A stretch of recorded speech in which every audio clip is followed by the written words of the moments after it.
Alliance Manjaak présente The second minute, Babu Kumanyako, around the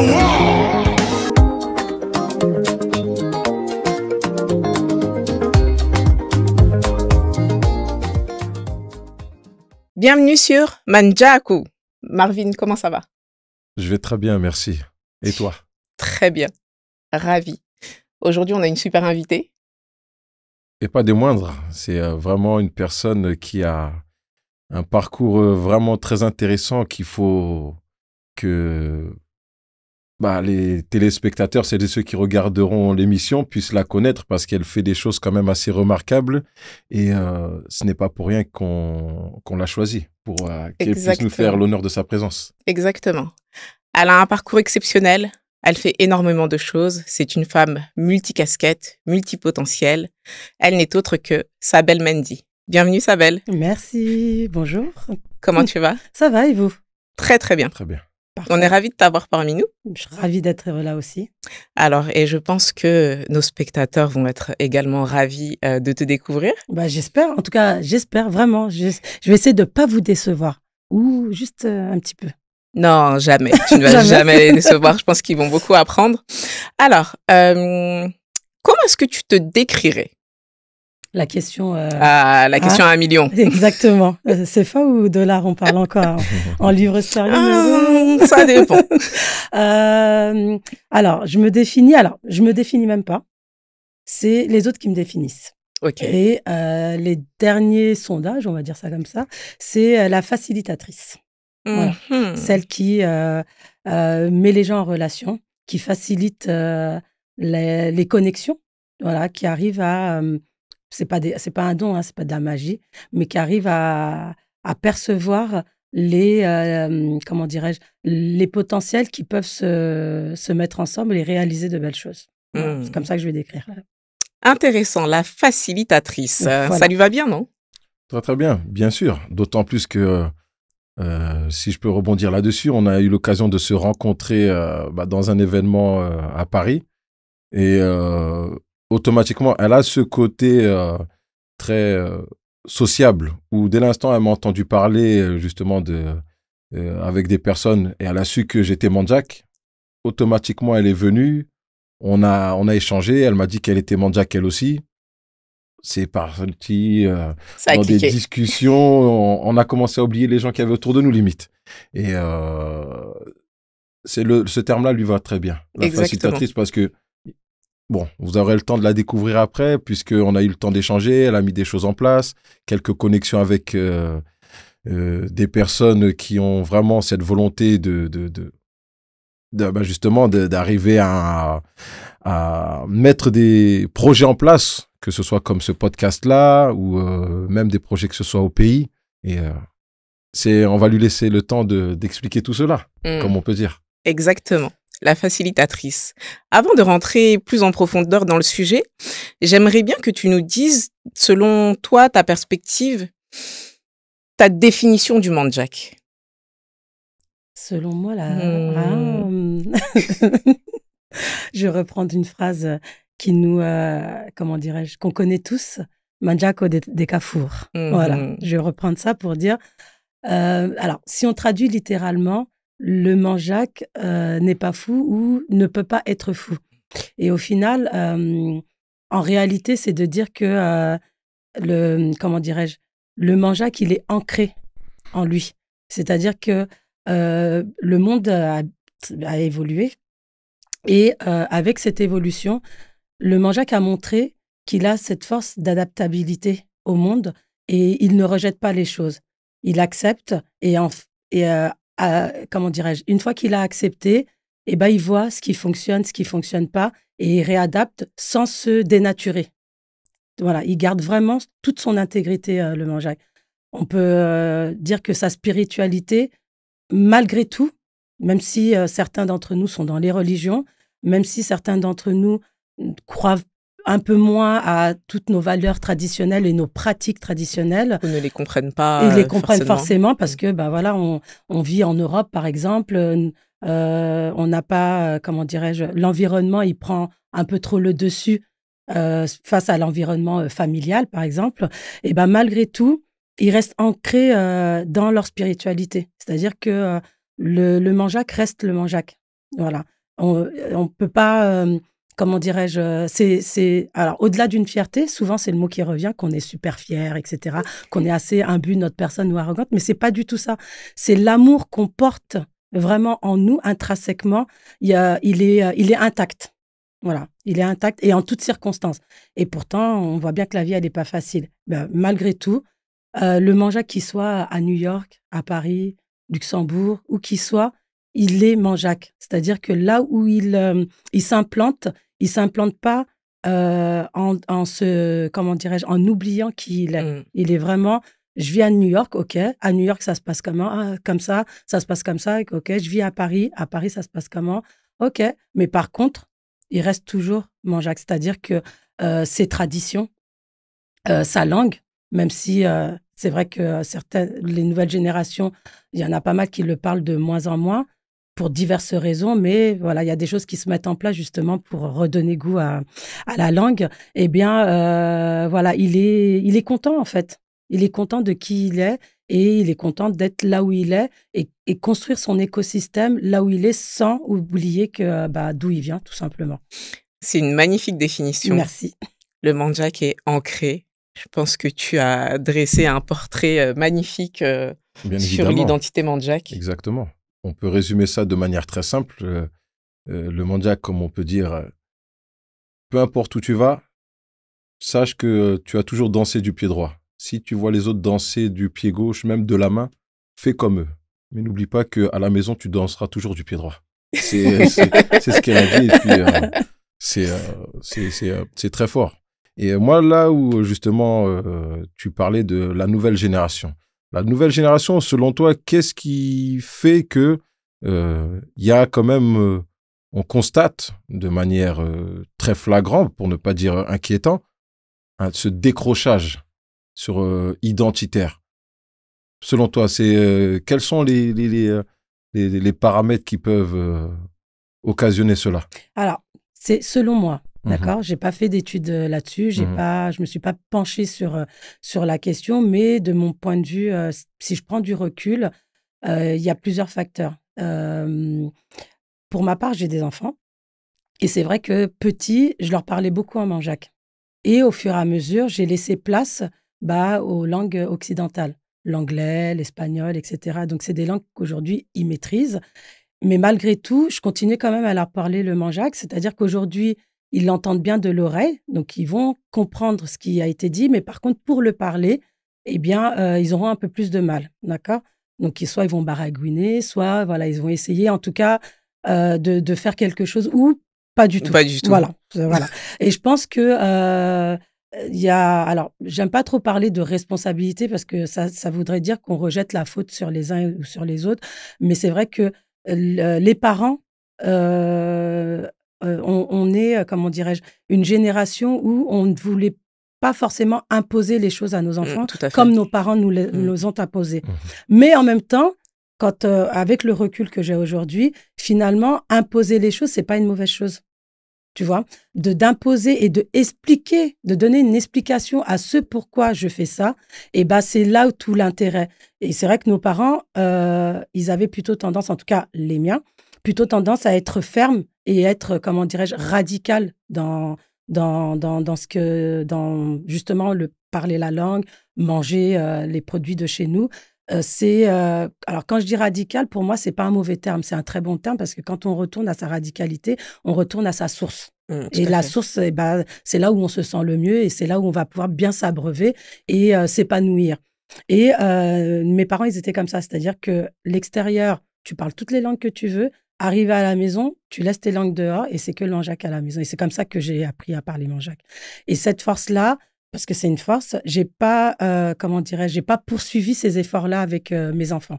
Donc, oui, j'ai ma part de responsabilité, même si j'aime pas trop ce mot-là, mais en tout cas, j'endosse, j'accepte que j'ai pas réussi à trouver, on va dire, la meilleure façon de faire pour qu'ils puissent le parler de façon couramment et de façon limpide, sans les forcer, parce que je voulais pas trop les forcer, parce que l'éducation extérieure a fait que oui, c'est pas bien de forcer, il faut pas forcer, etc. Mais en même temps, c'est bien de forcer, d'être dans cette radicalité-là. Peut-être qu'il fallait juste trouver la façon de faire et l'expliquer.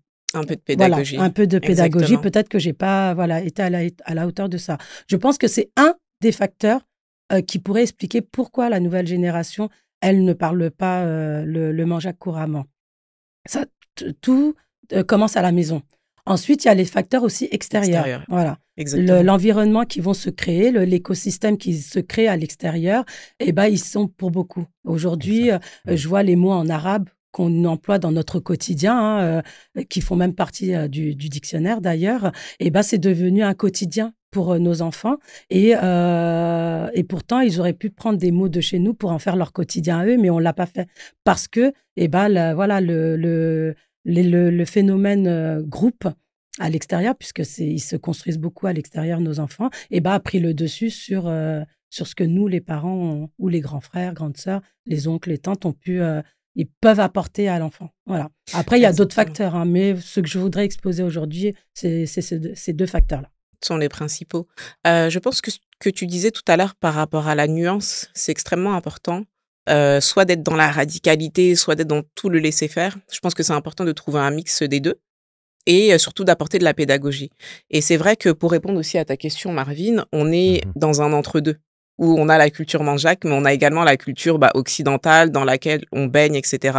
Donc, trouver peut-être le juste milieu pour pouvoir justement continuer cette transmission-là à la nouvelle génération, tout simplement. Totalement. Tout en étant pédagogue. Ouais, parce que pour nos parents, c'était la radicalité, c'est comme ça et c'est pas autrement. Exactement. Et quand tu demandes oui, mais pourquoi? C'est comme ça. C'est comme ça. Sous cet aspect-là, il y a quand même du positif, hein, parce que pour la plupart, si on regarde bien, on peut être fier de dire qu'on parle manjac. Tout à fait. Parce que toi, aujourd'hui, tout comme toi, Sabel, demain, si tu pars au village de tes parents, les gens t'entendront parler manjac, ce sera avec une fierté. Ah, mais totalement. C'est vrai. Cette radicalité-là que nos parents ont pu faire, moi-même étant plus jeune, on a vécu ça. Ce qui me vient en esprit, c'est j'avais un oncle. Lui, c'était l'oncle qui avait vraiment cette posture de je parle français, oui, mais avec moi, il n'y a personne qui parle français. Chez moi, tu me parles français, tu vas voir ce que je vais te faire. Et il n'hésitait pas à sévir, hein, même parfois physiquement. Et ce qui fait qu'aujourd'hui, moi, c'est la première personne qui me vient à l'esprit parce que lui, chaque fois qu'on se croise, il a toujours imposé ça. Et les jeunes qui sont en contact avec lui, lorsqu'ils le voient, ont gardé cet automatisme-là. On le voit, on sait qu'avec lui, il n'y a pas de français. C'est du manjac fin. Et moi, à chaque fois, je mets en avant cet oncle-là parce que c'est fort quand même. Il n'est pas rentré dans un conformisme que d'autres parents ont voulu faire. D'autres, malheureusement, ils se sont dit, bon, si tout le monde pense comme ça, bon, je vais suivre. On va suivre. Alors que lui, qu'importe les critiques, hein, il est resté dans sa ligne, mais les jeunes le remercient quand même. Parce que il a beaucoup contribué dans cette volonté de maintenir la langue. Bien sûr, maintenant, et on comprend l'intérêt. C'était une éducation à marche forcée, certes, mais qui avait tout son sens. Totalement. Que l'on a compris avec le temps. Et on voit les résultats aujourd'hui. Voilà. Moi, aujourd'hui, je suis content quand je vais sur le continent, Sénégal, Guinée-Bissau, parler avec des anciens. Mais manjac, bon, il y a des petits mots qui diffèrent parce que l'environnement dans lequel on est en France, parfois, il y a des mots qu'on n'a pas entendus. Mais avoir au moins cette honnêteté de dire j'ai pas compris le mot que tu viens de me dire là, s'il te plaît. Explique-le-moi pour que j'arrive à bien comprendre. Une fois que c'est fait, on reprend notre conversation et puis voilà. Donc, c'est très bien. C'est pour ça que j'ai insisté sur le mot radicalité, que c'était pas du tout une mauvaise chose. C'est ça. Tu vois, être radical, c'est vraiment revenir à sa source. Et pour ma part, c'était mon père. Arrivé à la maison, le papa, il disait tu parlais français, effectivement, tu pouvais t'en manger une. Et comment dirais-je, c'était ça, il faut parler manjac. Mais c'était fait d'une façon très naturelle pour nous. Cette autorité-là, elle nous saoulait au départ, mais après, au fur et à mesure, quand tu es jeune et que tu parles le français, tu parles l'anglais, l'espagnol, tu parles ta langue natale, 4 langues, j'ai envie de te dire, tu peux parler 36 000 langues. Exactement. Tu vois. Et c'est C'est sur une le richesse. moment, totalement, c'est une richesse. Et sur le moment, tu t'en rends pas forcément compte. C'est avec le recul. Effectivement, mon premier voyage, je vais au Sénégal. Après, j'atterris à Ziguinchor, j'atterris en Guinée. Quand je commence on m'appelait, comme on dit, la Toubab, Nabab, Nabab, tu vois. Et on commençait à discuter sur mon cas, comme on dit. Ouais, mais c'est la fille Intel, etc. Mais tout ça en manjac, tu vois. Et que je vienne vers eux et que je dise bonjour, on fait oh. Bon, ça va, c'est dire juste bonjour. Et qu'après, je me pose et que je tape des discussions comme si j'étais une enfant de là-bas. Ils m'ont regardé, ils me disent, mais tu sais que nos enfants là de Guinée ne parlent même pas le tour là que tu parles. Du tout. Et ils me disent, mais qui t'a appris? Je fais, mon père, ma mère. C'est eux, ils ont dit, à la maison, c'est comme ça, c'est pas autre. Ah, Bokpassen, non, vraiment, Mendy. Non, et là, ils remerciaient. Et quand tu voyais ça, c'est pas question de la fierté, mais c'est vrai que j'avais, tu sais, des petits. C'est quand même de la fierté. Waouh! Mais tu t'en rends pas compte? Non. Tu vois, jusqu'à aller au pays, c'est là que je me suis rendu compte de l'importance de la langue. Et ce que c'est pas juste le fait de parler ta langue en réalité, c'est tout ce qu'il y a derrière. Tu vois, quand tu retrouves ta famille, que ce soit tes tantes que tu n'avais jamais vues, parce que tu es parti au pays, tu avais 17 ans, ça veut dire de 0 à 17 ans, tu entendais les noms de tes oncles, de tes grands-parents et tout ça, tu les avais jamais vus et tu les vois et que tu peux, il n'y a pas de barrière.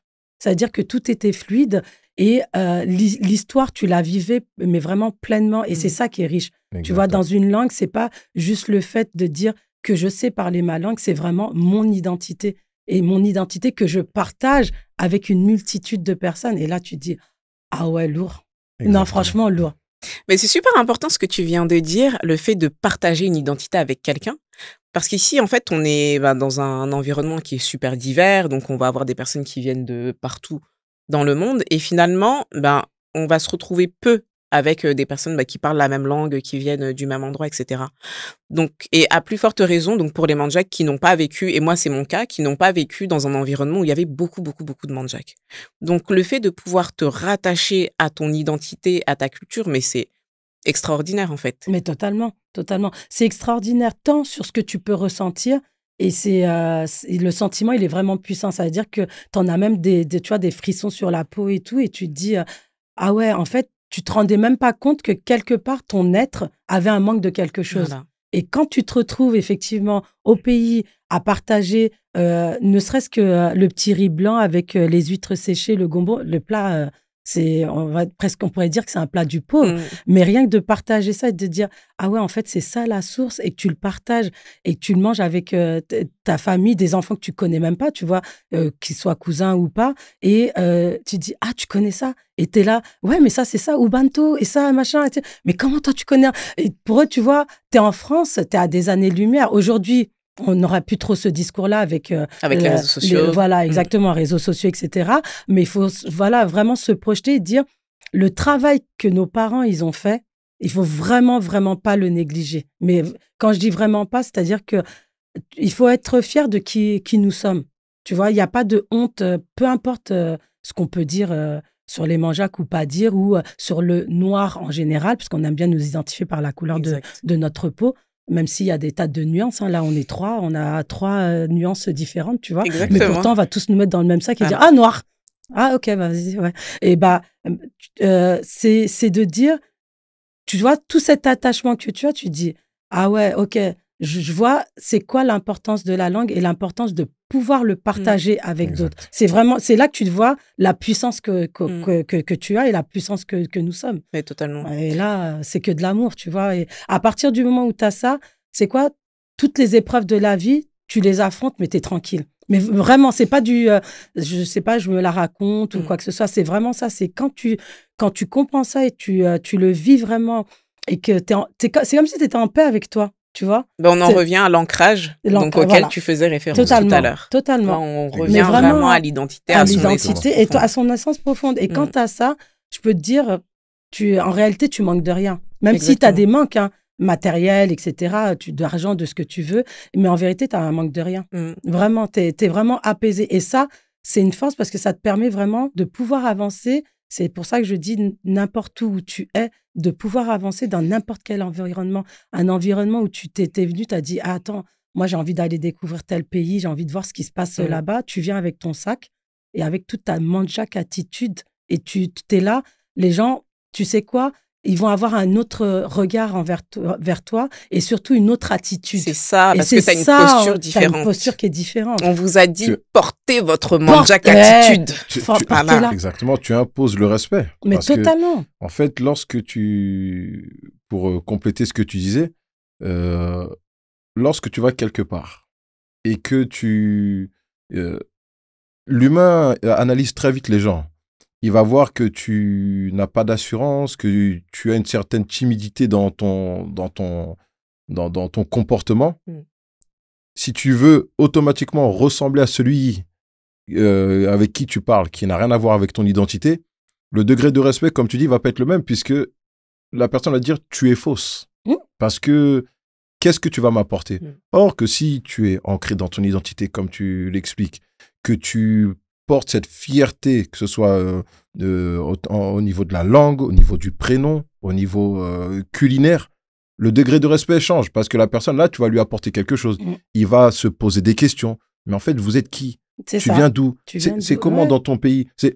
Là, c'est un bon échange d'énergie, de discussion et tu peux même lui susciter cette envie de venir découvrir ta culture. Carrément. Tout comme lui va venir à la maison chez toi, toi tu vas aller chez lui aussi pour découvrir sa culture. C'est ça en fait. Mais une personne qui ne connaît pas, malheureusement, le rapport de respect ne va pas être pareil. C'est vrai, c'est une réalité.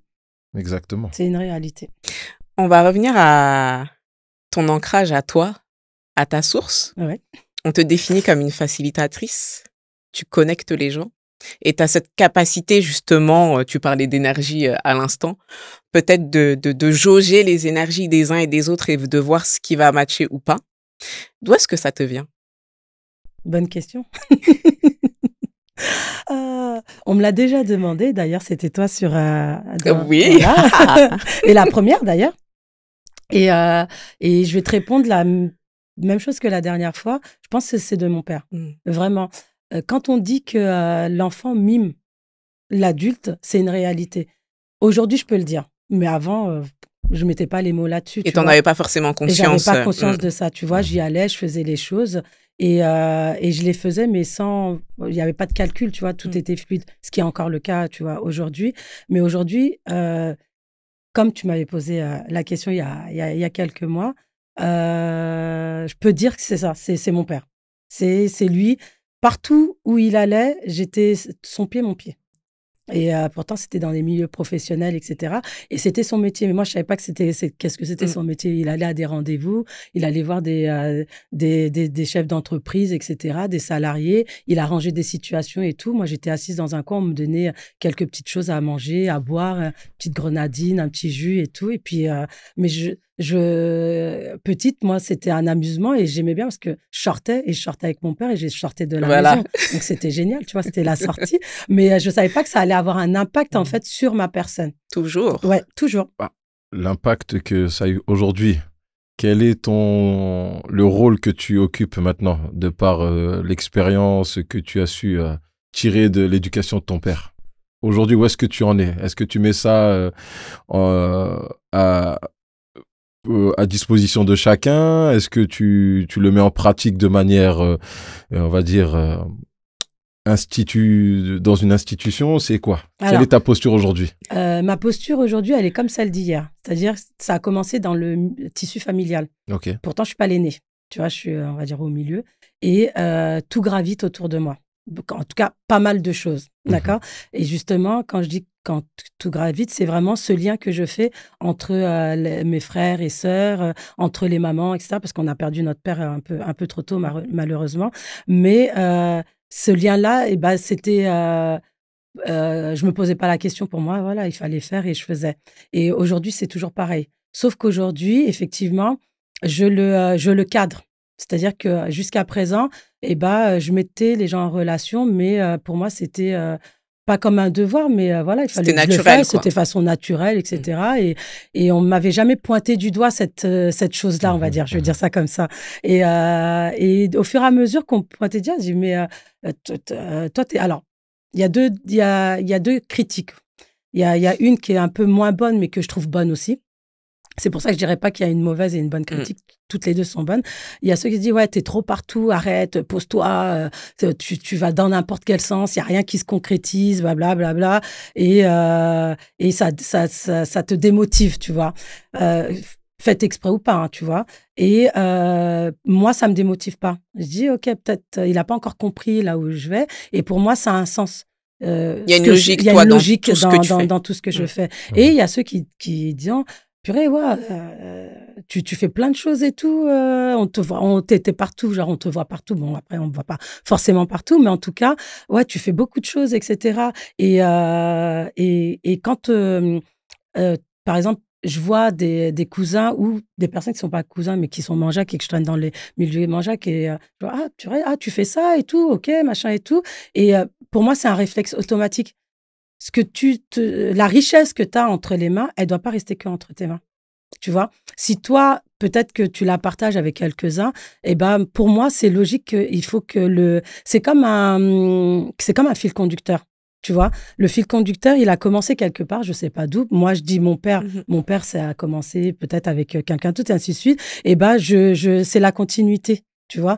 Et donc, de façon institutionnelle, je le mets aussi en pratique puisque je me professionnalise là-dedans. Et de façon dans le milieu associatif aussi. Et je continue au sein de ma famille, au sens propre comme au sens élargi. Et donc, ce fil-là, je continue à le tirer.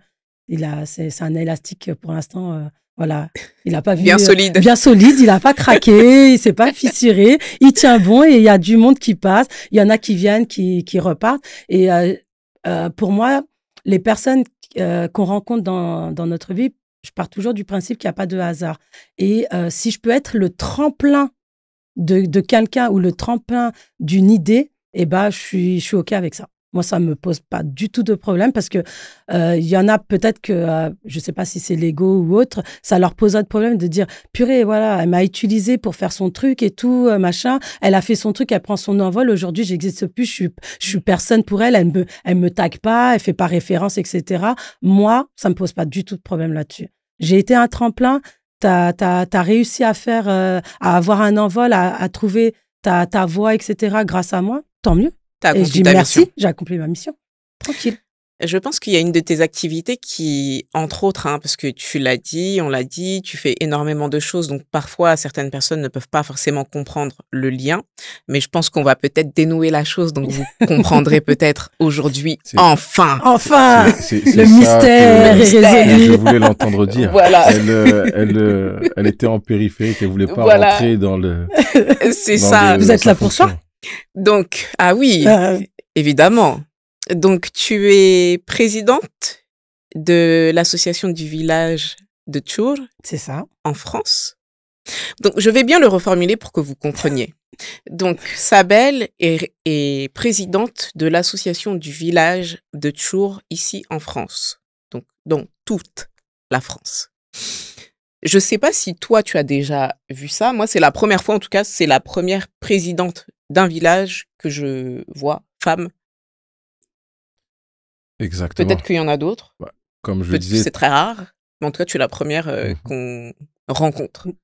Comme je disais tout à l'heure, notre première rencontre, elle me dit qu'elle est manjaque, on discute, et c'est là qu'elle me parle de sa fonction. Moi, j'étais agréablement surpris. Parce que moi-même, je me suis dit, aujourd'hui, on est plus dans un schéma patriarcal chez les manjaks. Exact. Comment toi, tu prends la présidence de votre variante Tchour France que nos parents ont mis en place? C'est la question que je lui avais posée parce que c'est vrai que sous ce schéma-là, est-ce que ça a été facile?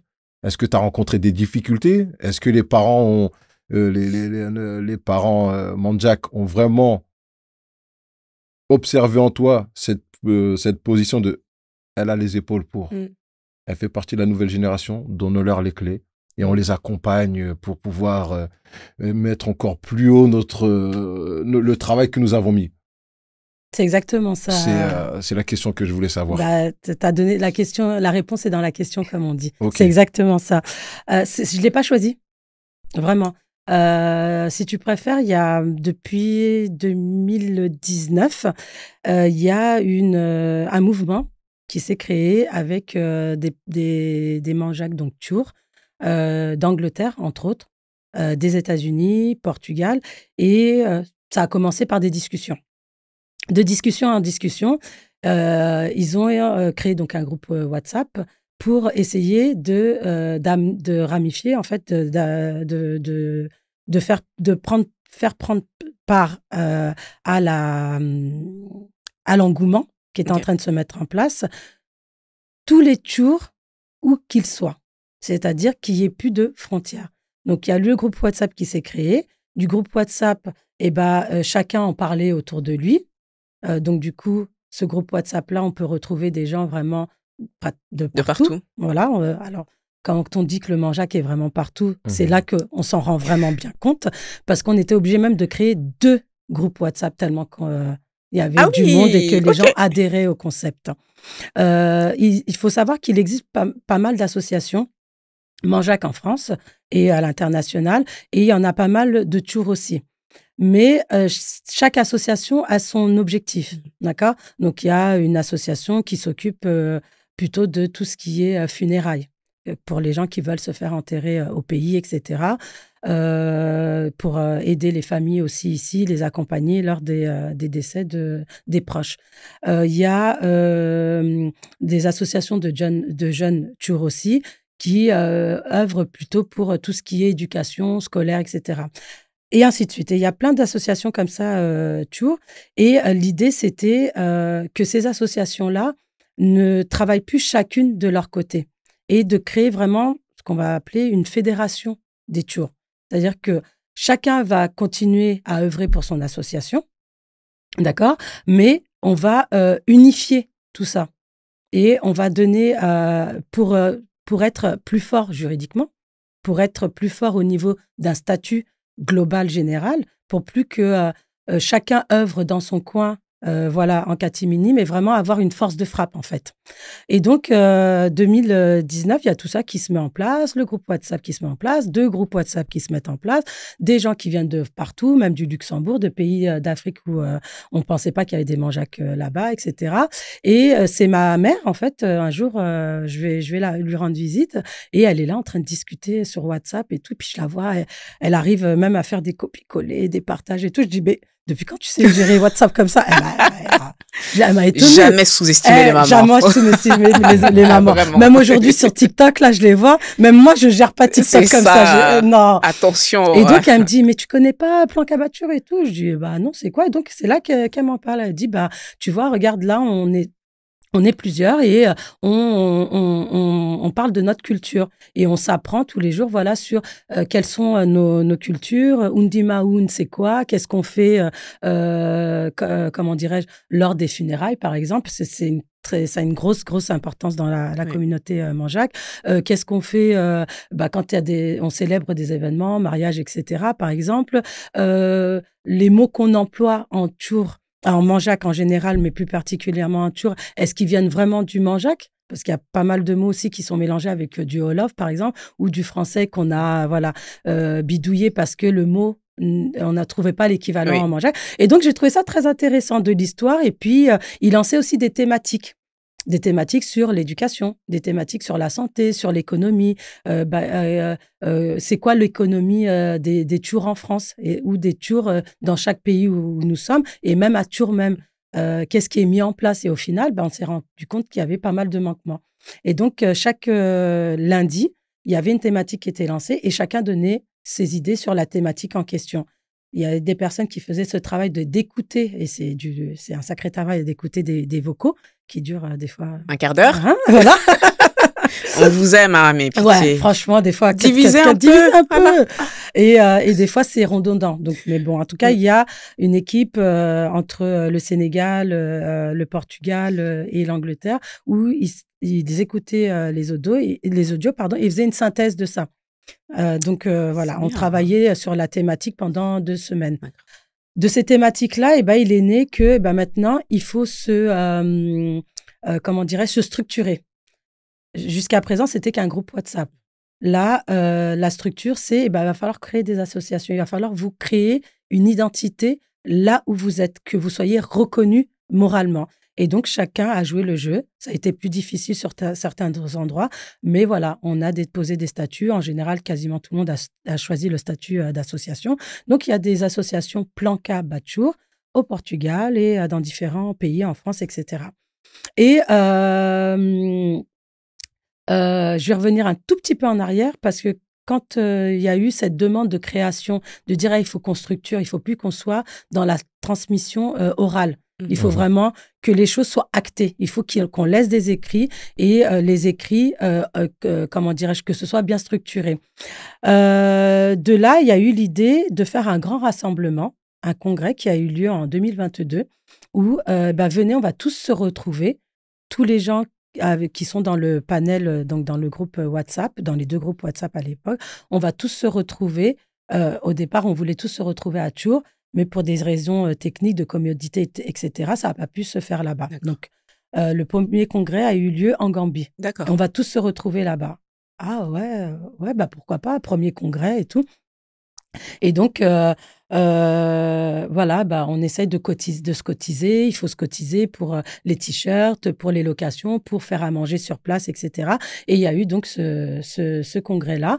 Et j'ai dit, attends, je vais y aller. Voilà. Et donc, j'y suis allée. Planca Bachour France n'existait pas encore. D'accord. J'y suis allée de mon propre chef. J'ai dit, attends, je vais voir... autant de Turcs qui se rassemblent, et qui viennent du monde entier. Moi, je veux voir ça et je veux le vivre. Carrément. Parce que c'est exactement ce que je recherchais. Depuis que je suis petite, je vis toujours, je mange toujours, même si je suis en France. Il y a mon environnement occidental, j'ai aucun souci là-dessus. Mais mon identité première est passée avant tout. Et donc, je me suis retrouvée dans ce congrès et on m'a dit, mais la délégation française, elle est où? Je fais, il n'y a pas de délégation française, je suis venue... C'est moi. C'est moi, voilà. Donc, toi, tu as pris l'avion, tu es venu nous voir et parti. Je fais, oui. Je dis, ok, et tout. Ok. Et donc, je leur dis, par contre, je viens bien en mon nom. Je ne viens pas, représenter les Tours de France. Et d'ailleurs, ce qu'on essaye de mettre en place, on n'est pas encore à l'échelle des Tours de France, tu vois. Elle dit OK et tout. Et donc, je participe à ce congrès sur 3 jours qui s'est très bien déroulé. Et de ce congrès-là, je rentre. Il s'est passé aussi des choses là-bas. On m'a comment dirais-je, honorée. Et franchement, un grand respect. Mais ça, je l'oublierai vraiment pas du tout. Et c'est là que je sais que j'ai une grande famille et vraiment une famille. On a vraiment une très, très belle famille. Mais vraiment, on peut... être dans, comment dirais-je, beaucoup de négation sur certaines de nos pratiques où on nous dit, on se fait du mal, etc. Mais en réalité, en vrai de vrai, on se fait beaucoup, beaucoup plus de bien que de mal. Et ça, il ne faut vraiment pas le négliger parce que c'est comme le mauvais élève dans une classe, les perturbateurs. Ils ne sont jamais nombreux. Pourtant, c'est eux qui font plus de bruit. C'est eux qu'on va mettre en... Et là, c'est pareil. C'est que souvent, on nous dit, mais les manjacs, entre eux, ils sont comme ça. Les manjacs, nanana. Mais en réalité, beaucoup le négatif. Mais en réalité, il y a bien plus de positif. Et dans ce congrès-là, je l'ai vu, tu vois. Et après, donc, je suis rentrée en France. On a continué à faire ce travail-là. On s'est revu avec les gens de la diaspora Tchour en France. On dit, allez, il faut qu'on mette en place les statuts.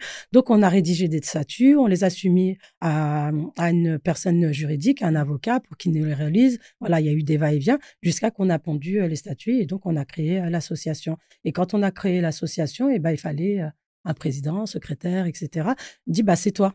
Je dis, non, c'est pas ça qui était prévu. Moi, j'avais pas prévu ça. C'est quelqu'un d'autre, un des garçons et tout. Non, c'est toi. Et donc, à l'unanime, c'est-à-dire que mes tantes, je vais dire mes tantes, même si elles sont pas forcément mes tantes, mais tous nos doyennes et nos doyens, plus les gens de ma génération et en dessous, ils ont dit, non, c'est toi.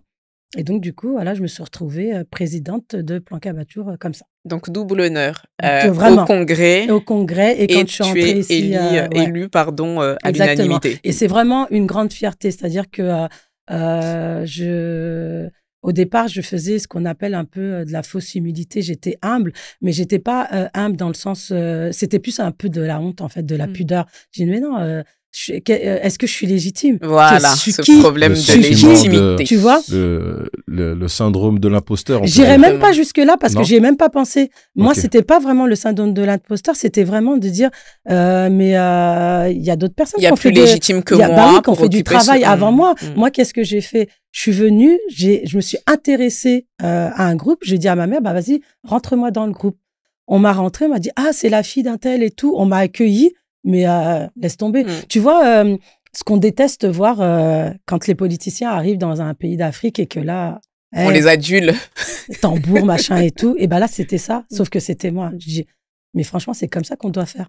C'est-à-dire que quand quelqu'un fait quelque chose, quelle que soit la diaspora, là, je vais faire une parenthèse, quelle que soit la diaspora où t'es, où tu vois un frère ou une sœur qui fait un truc grandiose, nos tambours, c'est pour eux qu'on doit d'abord les battre. On doit Avant de s'honorer. taper, de s'honorer le tambour pour une autre personne qui vient tu vois, d'une autre planète ou, voilà, qui vient d'un autre pays.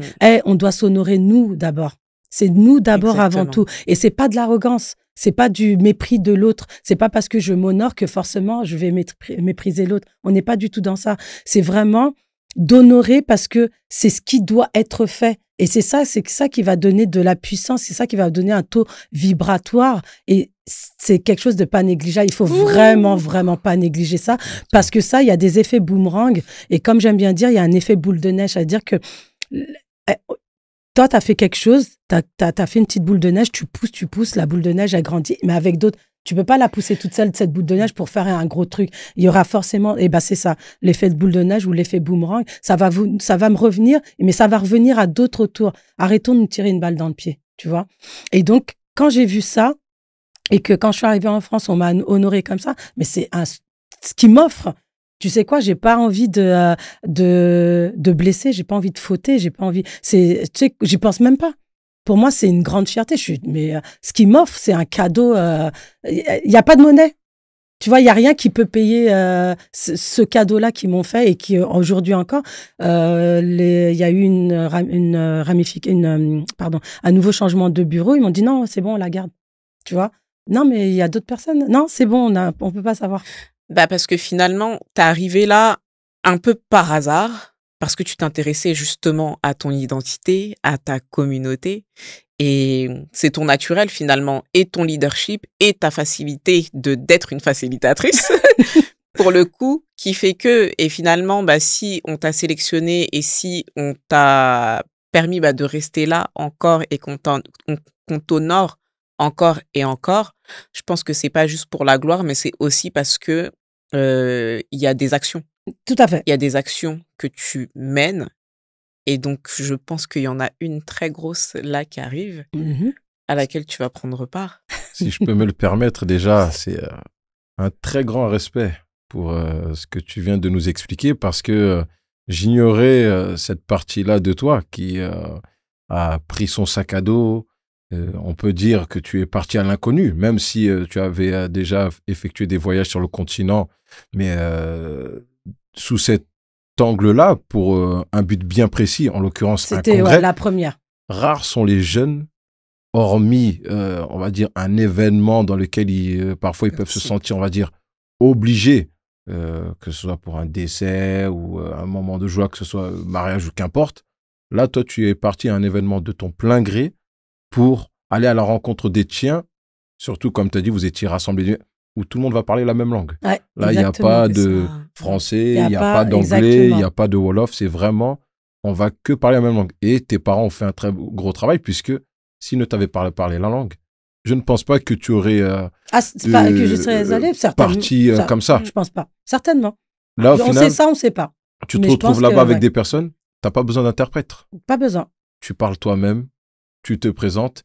Et je pense que juste cet acte-là, déjà, ça a prouvé à celles et ceux qui ont vraiment voulu que ce soit toi qui gères la présidence.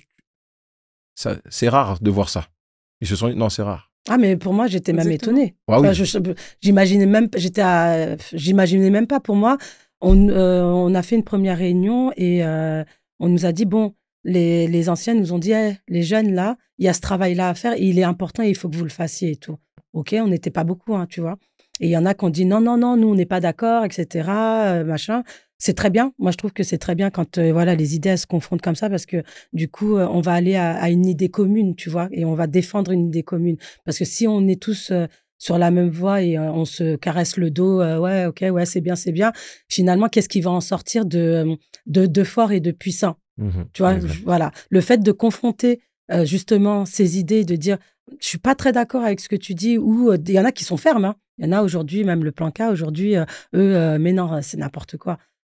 J'espère que dans encore 2 ou 3 ans, qu'ils vont revenir et dire ah non, ouais, il y a quelque chose qui m'a parlé. Parce que souvent, c'est ça, hein, au départ, ça ne te parle pas forcément. Ouais, encore une énième association, pourquoi faire et compagnie, tu vois, on le voit bien. Et après, on fait quoi? On se voit que la plupart du temps, dans le milieu Manjac, on se voit souvent, c'est pour les décès.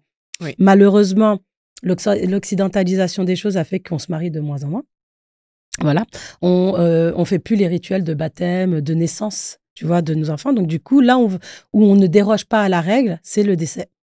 Et c'est là où on se retrouve. C'est-à-dire que je t'ai pas vu pendant 2 ans, je t'ai pas vu pendant 5 ans, 10 ans, 20 ans, et je te revois là, au décès de... Et ça, c'est une bonne chose parce qu'on a gardé, tu vois, quelque chose de fort et d'important chez Bien nous. sûr. Et en même temps, ça montre bien que on arrive à se rassembler, mais essayons de se rassembler justement pour des bonnes choses.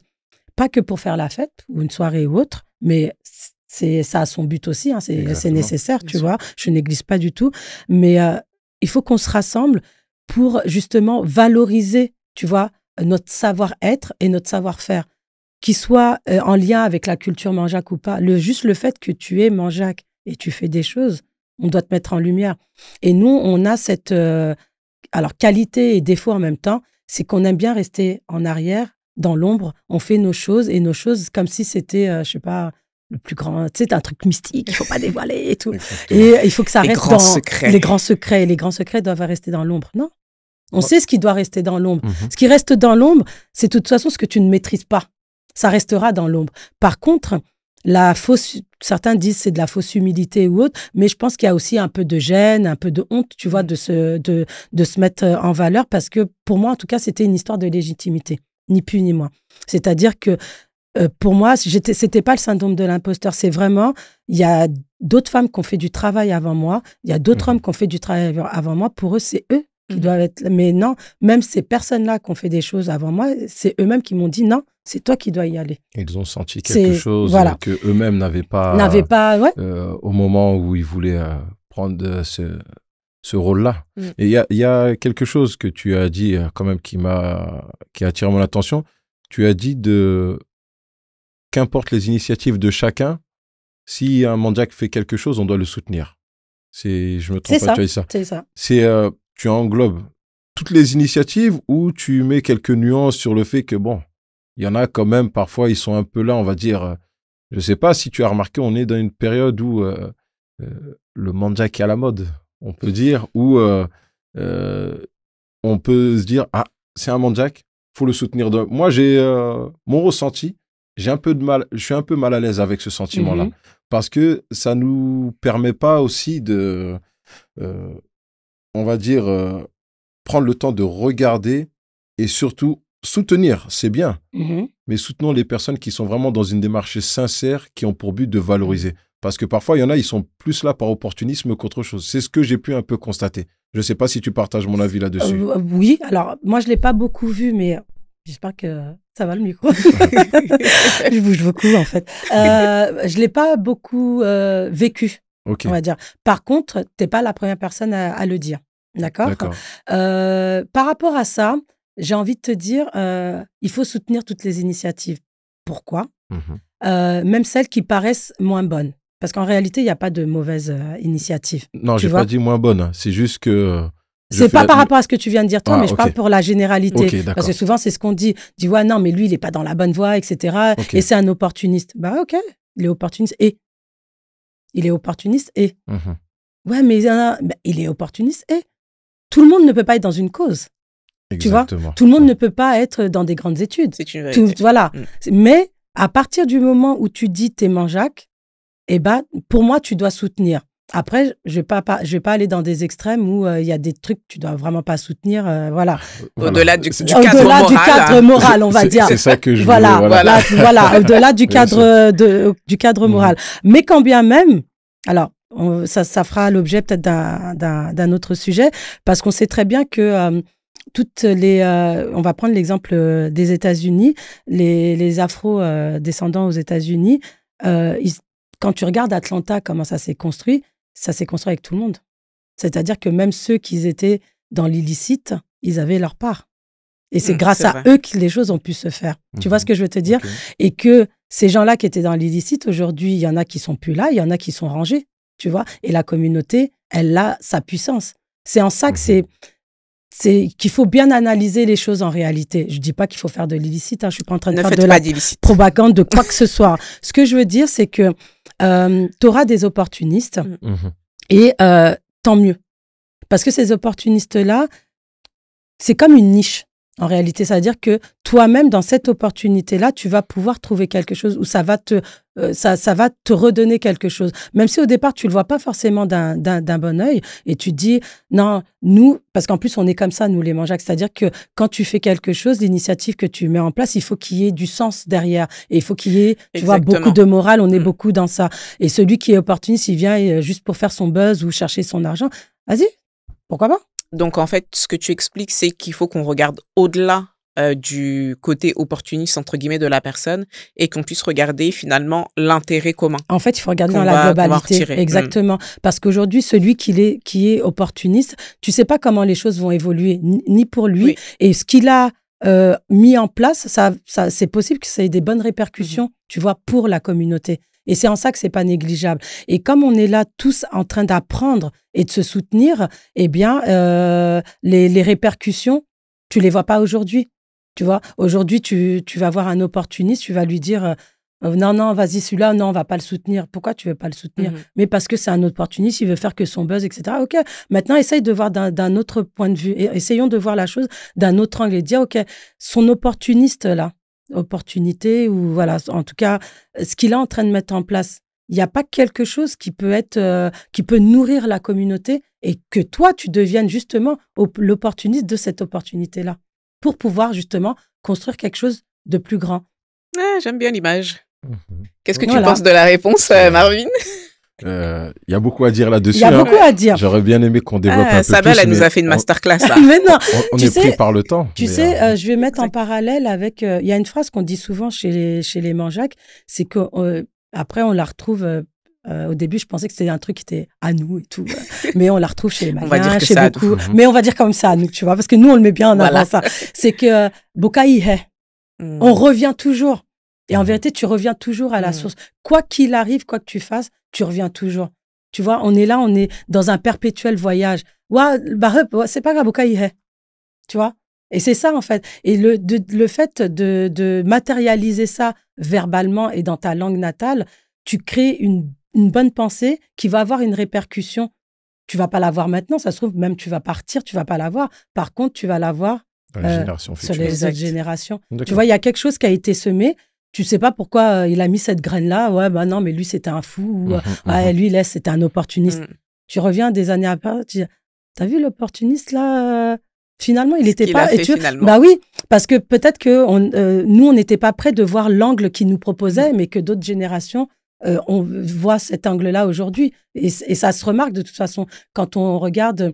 Tu vois, tout à l'heure, on parlait de nos parents, ils étaient dans une certaine radicalité et tout. Tu vois, ça saoule. Et en fait, cette radicalité-là, regarde aujourd'hui comment elle paye. Tu vois, je la mettrais sur le même échelle. C'est pas la même chose, mais c'est juste pour te montrer que les parents, chacun a fait avec les moyens qu'ils avaient. Et eux, la pédagogie, en réalité, c'était de la pédagogie. Même si on dit, ils n'avaient pas de pédagogie. Non, ils n'avaient pas de pédagogie à l'occidental. C'est vrai. C'était une pédagogie. C'est vrai. Tu vois. Exactement. Voilà. Et c'est ça qu'il ne faut pas perdre dans tout ça, c'est qu'on a tendance, moi la première aussi, et c'est pour ça que c'est très, très important d'analyser, de prendre du recul et de partager ce que tu fais. N'aie pas peur de dire qu'on va me voler mon idée. Tu sais quoi? Ton idée, c'est toi qui l'as eue. Tu sais comment tu vas la faire grandir. Même s'il te la vole, en réalité, laisse-lui qui te la vole. Exactement. Parce que tu vas réussir à rebondir sur quelque chose que lui, il n'a pas vu. Tu vois, ta vision, c'est ta vision en vérité. la personne, elle pourra pas rebondir vraiment sur. Elle va faire un plat. C'est comme un plagiat. Le plagiat, c'est jamais la bonne version. C'est pas 100%, ouais, exactement. Tu vois. Et tout ça pour dire que tu vois, les opportunités qu'on peut mettre en place, les répercussions qu'il peut y avoir, elles vont être bonnes. Il y a toujours quelque chose à en tirer dedans. Tu vas sortir un nectar de ça. Ah, c'est intéressent. On aurait pu dire beaucoup là-dessus, mais on est pris par le temps. Et comme tu disais tout à l'heure, qu'elle prépare. Oui, alors. Pour conclure. Ouais. Planca Bachour international, global, comme on dit, fait son 2e congrès. Donc, le dernier avait lieu en 2022. Et donc, quand on a fini le premier congrès, donc, pendant le congrès, il y a des tables rondes, des discussions, etc. Et on s'est dit, ce congrès-là, c'est pas le seul et l'unique, j'espère. Donc, on était tous d'accord pour dire non, ce sera pas le dernier, mais on le fait tous les camps, tous les ans. Bon, là, comme on est encore dans une période de phase de travail, on va le faire tous les 2 ans. Tous les 2 ans, on a vu qu'il y a un gros travail à faire. On a dit, bon, allez, on va faire tous les 3 ans. Et donc, pour l'instant, tous les 3 ans, on va faire ce fameux congrès où on va réunir tous les Manjacs de tout le monde entier. Et cette année, il va se passer sur la terre promise à Tchour. Donc c'est pas seulement le Manjak Tchour, c'est vraiment ouvert à toutes les variantes Manjak, ou bien? Alors, c'est Manjak Tchour, mais par contre, effectivement, on invite tous les autres Manjaks à participer, à venir voir notre congrès et à participer. Comme nous, on l'a fait en 2022, il y avait eu un grand congrès à Kakongo où on a envoyé une délégation.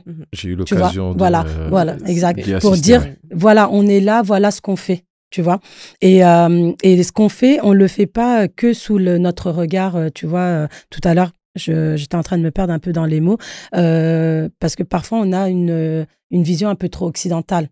Et quand je disais qu'il faut parfois prendre le recul, il faut vraiment le prendre pour qu'on reste ancré sur ce qu'on parce que c'est pas tout ne peut, il n'y a pas qu'un seul modèle dans la vie. Le modèle il peut pas être occidental. On le voit bien qu'on a envie d'uniformiser tout à l'occidental. Mais c'est pas possible. C'est pour ça qu'il faut rester ancré. Et c'est vraiment pas possible. Et plus tu vas être ancré, et plus il y a justement ces opportunités-là, elles vont s'ouvrir ça va être un parterre de fleurs. Tu vas avoir des portes que tu t'imaginais même pas s'ouvrir. Il y a pas à copier un modèle occidental, etc. Et donc, pour en revenir à ce congrès qui va se passer le 25, 26, 27 avril prochain à Tchour, sur la terre promise, voilà, chacun essaye de prendre son billet pour se rassembler durant ce grand congrès où on va encore parler de notre culture. On va passer par l'alimentaire, les danses, l'histoire, les pratiques ancestrales, mais pas que. On va aussi parler de comment chaque planca s'est structuré dans son pays, les difficultés qu'on rencontre, etc., etc. Et donc, pendant 3 jours. Et effectivement, on l'ouvre à tout le monde. C'est-à-dire que même d'autres qui sont pas de Tchour même, ils peuvent venir, bien sûr, participer, regarder ce qui est en train de se mettre en place. Parce que la vocation, en réalité, de cette fédération, comme j'aime bien le dire, Manjak Tchour, c'est que le Manjak soit unifié. C'est-à-dire que chaque Manjak, que tu sois Pelound, qui tu veux, Kayo, etc., soyez forts, vraiment. Faites ce même travail où vous êtes un seul et même corps pour qu'à la fin, on se retrouve et qu'on soit un seul et même corps Manjak. Et que ce soit, voilà, un Manjak, c'est un Manjak. Il est Pelound, ce que tu veux, c'est un Manjak. Avec ses variantes. Avec ses variantes. Que chacun sa variante. Sa variante, c'est ça qui permettra de donner un résultat beaucoup plus poussé pour les futures générations. Mais totalement. C'est comme ce que le message qu'on essaye de faire passer. Il faut vraiment pas avoir peur. Hein. Tous les Tchours qui ont déjà des associations qui œuvrent pour les Tchours en France. Votre association, elle va pas disparaître. Elle va continuer à œuvrer. Et justement, le Planca, il est là pour vous donner une certaine force, une visibilité, un cadre juridique. Il faut vraiment pas avoir peur de venir et d'adhérer à la vision de Planca Bachour France. Vraiment, je vous invite à ce qu'on se retrouve même sur des tables rondes et qu'on discute et comment faire en sorte que vos associations, elles perdurent, que vos associations puissent mettre des actions vraiment concrètes sur le terrain et qu'on puisse être structurés tous ensemble et que se donner la force qu'on mérite, quoi, tout simplement. Très belle conclusion. Est-ce que tu acceptes enfin que le nom que je te donne à chaque fois, Madame la Présidente. Madame la Présidente, je l'accepte. Je t'appelle à chaque fois comme ça. C'est vrai, je vois que tu es gênée. C'est vrai, je suis gênée, ouais, c'est vrai. Depuis qu'on se connaît, je te dis, c'est ma camarade présidente, ça. Voilà, Madame la Présidente. Je l'accepte. Ce titre-là, tu le je l'accepte. Comme on dit, je l'accepte et mon cœur reste ouvert. Merci mon cœur, beaucoup. mon Jack, il reste ouvert. Merci pour ces belles Merci paroles. En tout cas à vous vraiment de m'avoir élu, de croire en moi et comment dirais-je, de continuer à faire ce travail parce que je le fais pas toute seule. Sincèrement, on n'est pas assez nombreux. J'espère que l'on sera de plus en plus. Mais je tiens à remercier très, très, très particulièrement nos mamans qui, sur le groupe WhatsApp, elles se lèvent le matin, elles versent l'eau du matin et elles nous donnent les bénécités et les bonnes invocations pour qu'on puisse justement aller bien dans nos vies personnelles et que ce plan K, le travail qu'on est en train de faire, qu'il aille très, très, très, très loin. Vraiment une grande dédicace à vous, les mamans qui versent l'eau le matin. Donc, à tout le nez de continuer à le faire. Donc, on est ensemble. C'est beau. Très, très belle conclusion. On va également remercier le partenaire de cet épisode, le restaurant Pataka. Donc, certains d'entre vous le connaissent. Pataka qui est tenu par Pabi, un entrepreneur exceptionnel. Je pense vraiment que c'est le représentant de l'excellence Mandjak. Donc, le restaurant Pataka qui est ouvert tous les jours, qui est situé à Herblay et qui a également une partie traiteur. Et donc, c'est magnifique. Boisson succulente. Donc, n'hésitez pas. On va vous mettre les infos en description, le compte Instagram, l'adresse, etc. Suivez-les. Allez déguster chez eux. Franchement, vous ne le regretterez pas. Merci encore à Pataka de soutenir cet épisode. Merci à vous deux. Merci. Pour cet échange. Merci Sabel. Merci pour l'invitation. On aurait pu continuer encore pendant des heures. Ouais, exactement. Force à Plan K Batchour. Et moi, mon mot de la fin, ce sera vraiment que Plan K Batchour peut être un modèle pour les autres villages, un modèle de structuration. Parce qu'aujourd'hui, on n'est pas justement dans une uniformisation où on va éliminer les variantes de chacun. C'est pas ça le but, c'est vraiment de se structurer économiquement chacun sur l'éducation, etc. Exactement. On est à l'international, c'est une force, mais c'est une force uniquement si nous sommes organisés. Totalement. Moi, si j'ai... Ton mot de la fin ? Mon mot de la fin, si j'ai quelques conseils à donner pour... c'est de ceux qui regarderont cette émission. Comme vous avez pu l'écouter, les conseils que Sabel a pu donner, elle nous a livré une part de son parcours qui est vraiment remarquable. C'est un exemple à suivre. Et j'invite tout à chacun de ne pas se renfermer dans sa variante en pensant qu'elle est meilleure qu'une autre. Non, on apprend de chacun. Il y a un proverbe en Bambara qui le dit si bien, tous les jours l'oreille va à l'école. Donc, n'hésitons pas à y aller massivement, soutenir l'initiative qu'ils font sur le continent pour ce congrès-là et qui pourra nous donner des opportunités et même voir certaines choses que nous n'avons pas forcément vues quand nous restons bien sagement chez nous en Europe ou qu'importe en Afrique, mais de celles et ceux qui pourront. Prenez votre sac à dos et puis allez à la rencontre de cette variante qui promet de nous livrer des choses très remarquables. C'est ce que je voulais dire. Merci beaucoup et affaire à suivre. Un petit mot de la fin, Sabel ? Mot de la fin. Non, je pensais que je l'avais déjà fait d'ailleurs. Le mot de la fin, les variantes. Tu peux mettre un mot sur les variantes au lieu de mettre les variantes, de les appeler différemment pour que la jeunesse. En fait, ce que je veux dire, tu veux dire les différents villages. Les différents villages, oui. Blaye, ce que tu veux, voilà. Ce que je veux dire par là, c'est très bien le mot variante, ça fait un peu peut-être trop scientifique, entre guillemets, j'ai envie de dire, mais qu'on galvaudise Non, c'est ça que on dit, non, non, on galvanise.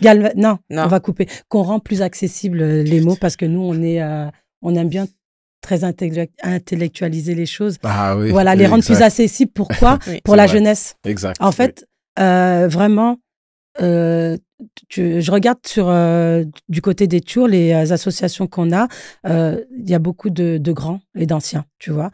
Et la jeunesse, on a besoin de vous. La jeunesse, vous avez besoin de nous. Et la jeunesse, on doit travailler ensemble. Donc vraiment, ça peut paraître un peu blédard, comme vous dites, etc. Mais vraiment, l'association Plan Kabachour, elle peut offrir de belles opportunités. Et ce travail-là, on doit le faire aussi avec vous. Donc on voudrait se retrouver à table avec toute notre jeunesse, tout simplement. Ok.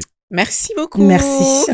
Merci également à notre partenaire MJK de soutenir cet épisode et de soutenir ce podcast de manière générale. On a des entrepreneurs qui sont extraordinaires, qui travaillent pour la communauté et même au-delà de la communauté depuis des années. Donc, merci à la marque MJK pour son soutien.